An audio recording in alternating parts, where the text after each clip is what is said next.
ಶಿವಮೊಗ್ಗದಲ್ಲಿ ಏಪ್ರಿಲ್ 19ರಿಂದ ರಾವಣನ ಸಂಹಾರಕ್ಕಾಗಿ ಹೆಜ್ಜೆ.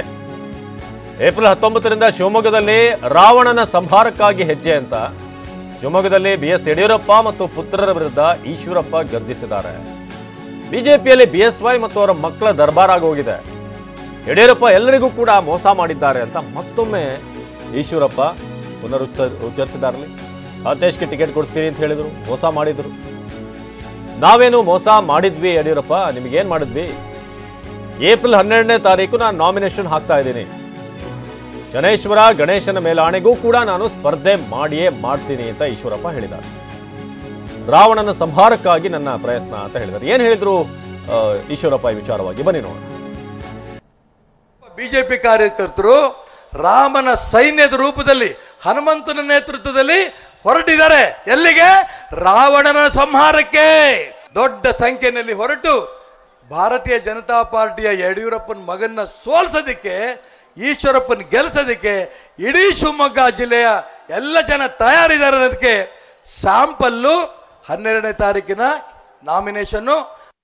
ಕೇಳ್ತೇನೆ ಯಡಿಯೂರಪ್ಪನವರಿಗೆ, ನಾನು ಏನು ತಪ್ಪು ಮಾಡಿದ್ದೆ? ನಂಗೆ ಚುನಾವಣೆ ನಿಲ್ಲಿಸಲಿಲ್ಲ, ನೀವು ಏನ ಮೋಸ ಮಾಡಿದ್ನಾ? ಪಕ್ಷಕ್ಕೆ ದ್ರೋಹ ಮಾಡಿದಿನ?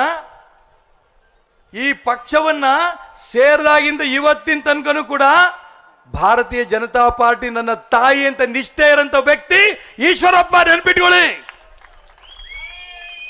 ನೀವಾರ KGPಗೆ ಹೋಗ್ಬಿಟ್ಟು ಬಂದ್ರಿ, ಕಡಿದ್ರು ನನ್ನ ಪಕ್ಷವನ್ನ ನಾನು ಬಿಟ್ಟೋಗಿಲ್ಲ. ಈಗ ಯಾಕೆ ಸ್ಪರ್ಧೆ ನಾನು ಮಾಡ್ತಿದ್ದೀನಿ ಅಂದ್ರೆ, ಎಲ್ಲ ಅನ್ಯಾಯಗಳನ್ನ ರಾಜ್ಯದ ಜನ ಅರ್ಥ ಮಾಡ್ಕೋಬೇಕು, ಚರ್ಚೆ ಮಾಡಬೇಕು. ಭಾರತೀಯ ಜನತಾ ಪಾರ್ಟಿಯಲ್ಲಿ ಅನ್ಯಾಯ ಆಗ್ತಿರೋದು, ಏನೇನು ಅನ್ಯಾಯ ಆಗ್ತಿದೆ ಚರ್ಚೆ ಆಗಲಿ.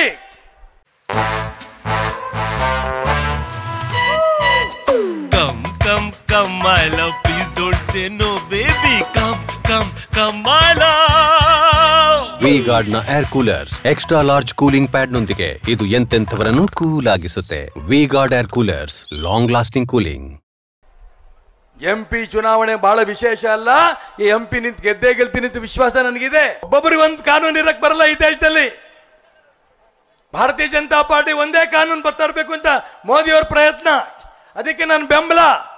ಒಂದು ಕುಟುಂಬಕ್ಕೆ ಒಂದು ಸೀಟು ಅಂತಂದಾಗ, ನನಗೆ ಸೀಟು MLA ಇಲ್ಲ ಅಂದಾಗ ನನ್ನ ಮಗನಿಗೆ ಹಾವೇರಿ ನಿಲ್ಬೇಕು ಅಂತ ಹೋದಾಗ ಯಡಿಯೂರಪ್ಪನವ್ರ ಮಗ, ನಾನು ನನ್ನ ಮಗ ಇಬ್ಬರು ಹೋದ್ರು.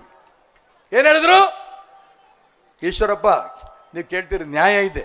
ಕಾಂತೇಶನ್ಗೆ ಹಾವೇರಿ ಟಿಕೆಟು ಕೊಡಿಸ್ತೇನೆ, ಓಡಾಡಿ ಗೆಲ್ಲಿಸ್ತೇನೆ. ನಾನೀಗ ದೇವ್ರ ಮೇಲೆ ಪ್ರಮಾಣ ಮಾಡಿದ್ನಲ್ಲ, ಶನಿದೇವ್ರ ದೇವಸ್ಥಾನದ ಗಣಪತಿ ದೇವಸ್ಥಾನ ಅಂತ ಯಡಿಯೂರಪ್ಪನವ್ರು ಹೇಳಿ, ನಾನು ಹಂಗೆ ಹೇಳಿಲ್ಲ ಅಂತ ಹೇಳಿ. ಯಾಕೆ ಯಡಿಯೂರಪ್ಪನವ್ರೆ ಮೋಸ ಮಾಡಿದ್ರಿ ನಮ್ಮನ್ನ? ಎಲ್ರಿಗೂ ಯಾಕೆ ಮೋಸ ಮಾಡಿದ್ರಿ?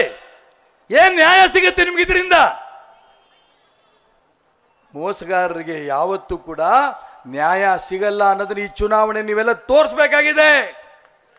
ನೀವೆಲ್ಲ ತೋರಿಸ್ಬೇಕು. ಆರಂಭದಲ್ಲಿ ನಾನು ಅನೇಕರು ಹೇಳ್ತಾ ಇದ್ರು, ಸರ್ ನಿಮ್ಗೆ ವಾಪಸ್ ತೆಗೆಸ್ಬಿಡ್ತಾರ ಸರ್, ಗ್ಯಾರಂಟಿ ನಿಲ್ಸಿರ ಸರ್, ಗ್ಯಾರಂಟಿ ನಿಲ್ತೀರ ಸರ್, ಇದನ್ನ ಅನೇಕರು ಹೇಳ್ತಾ ಇದ್ರು. ನಿಲ್ತೀನಪ್ಪ ಅಂತಂದ್ರೆ ನಮ್ಮ ಶಿವಮೊಗ್ಗದಲ್ಲಿರೋಂಥ ನಾಯಕರುಗಳು ನಿಮ್ಮ ಮನೆಗಳಿಗೂ ಬಂದ್ಯಾರು. ಇಲ್ರಿ, ಅವ್ರಿಗೆ ವಾಪಸ್ ತೆಗೆಸ್ಬಿಡ್ತಾರೆ. ಹೇಳ್ತಾ ಇದ್ರ ಅಲ್ಲ? ಇವಾಗ ಹೇಳ್ತೀನಿ, ಪಕ್ಕದಲ್ಲಿ ಗಣಪತಿ ದೇವಸ್ಥಾನ, ಹಿಂಭಾಗದಲ್ಲಿ ಶನೀಶ್ವರ ದೇವಸ್ಥಾನ, ಆ ಎರಡು ದೇವ್ರ ಮೇಲೆ ಪ್ರಮಾಣ ಮಾಡಿ ಹೇಳ್ತೇನೆ, ಚುನಾವಣೆ ನಿಲ್ತೇನೆ.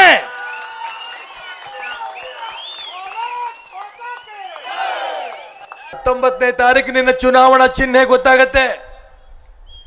ಎಲ್ಲರೂ ಹೇಳ್ತಾರೆ ಈಶ್ವರಪ್ಪ ಅಂದ್ರೆ ಬಿಜೆಪಿ ಅಂದ್ರೆ ಕಮಲ. ಮತ್ತೆ ನೀವೆಲ್ಲರೂ ಕೂಡ ಅಪ್ಪಿತಪ್ಪಿ ಕಮಲಕ್ಕೆ ಓಟ್ ಹಾಕ್ಬಿಟ್ಟಿರ. ಈಶ್ವರಪ್ಪ ಬಿಜೆಪಿ ನಿಜ, ರಕ್ತದ ಕಣನು ಬಿಜೆಪಿನೇ. ಸಾಯೋ ತನಕ ನರೇಂದ್ರ ಮೋದಿ ಜೊತೆಗೆ ಇದ್ದೇ ಇರ್ತೇನೆ. ಇದು ಯಾರು ತಪ್ಸಕ್ಕಾಗಲ್ಲ. ಅದಕ್ಕೋಸ್ಕರ ನಾನು ಹೇಳ್ತಾ ಇರೋದು, ಚಿಹ್ನೆ ಯಾವುದು ಅಂತ ನೀವು ತಿಳ್ಕೋಬೇಕು. 19ನೇ ತಾರೀಕು ನಿಮ್ಮ ಬೂತ್ನಲ್ಲಿರೋ ಎಲ್ಲರೂ ಕೊಡಬೇಕು.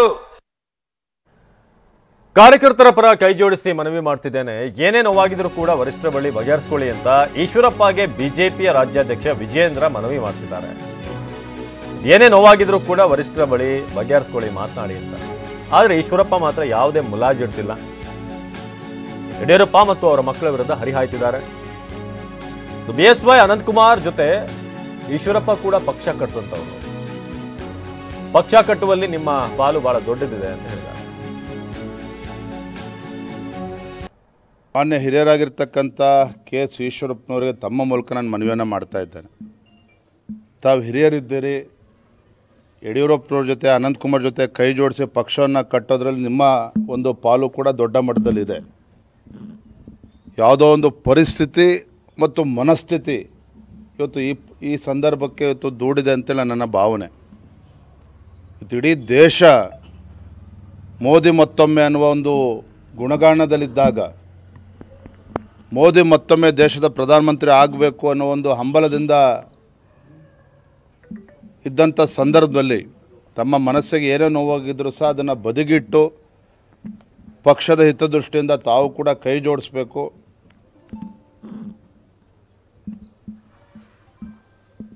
ಶಿವಮೊಗ್ಗ ನಮ್ಮ ಸಂಸದರಾಗಿರ್ತಕ್ಕಂಥ ರಾಘವೇಂದ್ರ ಅವರು ಒಬ್ಬ ಕ್ರಿಯಾಶೀಲ ಸಂಸದರು. ಎಲ್ಲರೂ ಕೂಡ ಕಾನೂನಲ್ಲಿ ಹಕ್ಕಿದೆ. ಕಾನೂನಿನ ಒಂದು ಚೌಕಟ್ಟಲ್ಲಿ ಯಾವ ಸಂದರ್ಭದಲ್ಲಿ ಯಾವ ನಾಯಕರ ಚಿತ್ರಗಳನ್ನು ಹಾಕೊಬೇಕು ಅಂತೇಳಿ ಅವರಾಗೆ ಕೋರ್ಟಿಗೆ ಹೋಗಿದ್ದಾರೆ. ಆ ಸಂತೋಷ, ಕೋರ್ಟಲ್ಲಿ ಅವರಿಗೆ ನ್ಯಾಯಾಲಯದಲ್ಲಿ ಅವರಿಗೇನು ನ್ಯಾಯ ಸಿಗುತ್ತೆ ತಗೊಂಬರಲಿ. ಸದ್ಯಕ್ಕಿದೆ ನಮ್ಮ ರಾಷ್ಟ್ರೀಯ ಪಕ್ಷ, ರಾಷ್ಟ್ರ ಮಟ್ಟದಲ್ಲಿ ರಾಜ್ಯ ಮಟ್ಟದಲ್ಲಿ ಎಲ್ಲದೂ ಕೂಡ ಚಿಂತನೆ ಮಾಡ್ತಾರೆ. ಕೇವಲ ಶಿವಮೊಗ್ಗಕ್ಕಷ್ಟೇ ಸೀಮಿತ ಅಲ್ಲ, ಇಡೀ ರಾಜ್ಯದಲ್ಲಿ ಈ ಥರ ಅಲ್ಲೊಂದು ಈ ಥರ ಉದಾಹರಣೆಗಳಿರೋದ್ರಿಂದ ಒಂದು ಸೆಂಟ್ರಲೈಸ್ ಆಗಿ ಕೂತ್ಕೊಂಡು ಯೋಚನೆ ಮಾಡಿ ಡಿಸಿಷನ್ ತೆಗೆದುಕೊಳ್ತಾರೆ. ಮೋದಿ ಭಾವಚಿತ್ರ ಸ್ವಲ್ಪ ಕಾರ್ಯಕರ್ತರೆಲ್ಲ ಗೊಂದಲ ಆಗಲ್ಲ ಸರ್? ಯಾವುದೇ ಗೊಂದಲ ಆಗಲ್ಲ. ಯಾಕಂದರೆ ಗೌರವಂತ